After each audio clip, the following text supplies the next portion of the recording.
How's it going, everybody? So in this video, I'm going to talk about should you buy a car first or a house. So before I get started, please subscribe to my channel if you haven't already. Please follow me on Instagram, Dylanberg999. 100% this question is super simple to answer, and I'll go over with you the reason why. But you should always buy a house first. 110% first. Buy a house first over a car.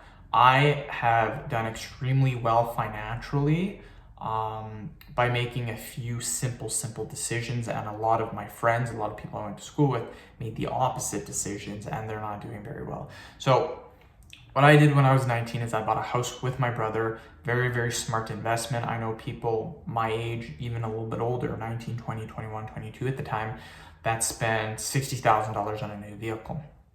The thing with doing that is if you buy a $60,000 vehicle, the minute you drive it off the lot, if you try to sell it, even after only driving it for 10,000 kilometers, that $60,000 vehicle, you may only get $45,000 for it because it's used. It doesn't matter how or what you did to it, it's used, so it's going to be less.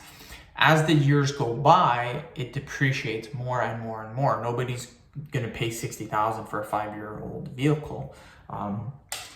So what I always do, and this is a simple trick that you can do going through your life to really capitalize, because then one of the major mistakes that people make financially that really screws themselves is buying new vehicles. The worst mistake you can do. Now, what I do is I capitalize on that.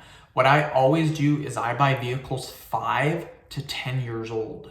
And what you do is if you watch properly, you will find a car at an amazing deal. You just gotta watch super carefully. You gotta do some research, watch the markets for a week or two, and you will find a really good vehicle. For example, I have a friend bought a $50,000 vehicle. Complete waste of money, $50,000 vehicle, 2020. Sorry, a $60,000 vehicle, 2020. I am looking at a 2017 Ford Fusion, which is a decent car. I like those.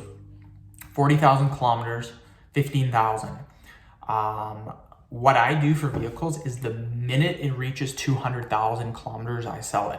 Vehicles are generally good up until about 200,000. If they're gas, diesels last more.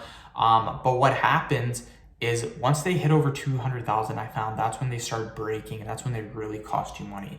Mine for 180,000 has been doing really well, hasn't cost me anything. I mean, I replaced the brakes, got new tires, but that's common maintenance. So that's a really simple trick, is to buy vehicles anywhere from 5 to 10 years. Right now, I'm driving a 2007 Pontiac G6. I bought it with 80,000 kilometers for $4,500. People are buying vehicles for 60,000. And with all that extra money, I've used that extra money that I've saved, not wasting my money on vehicles, I've used that to pay off my house. So my house is paid off, I'm only 27. I have no mortgage. So just a simple tip, that's what I would do. End of video. Thank you so much for watching. Please subscribe to my channel if you haven't already. Please follow me on Instagram, Dylanberg999.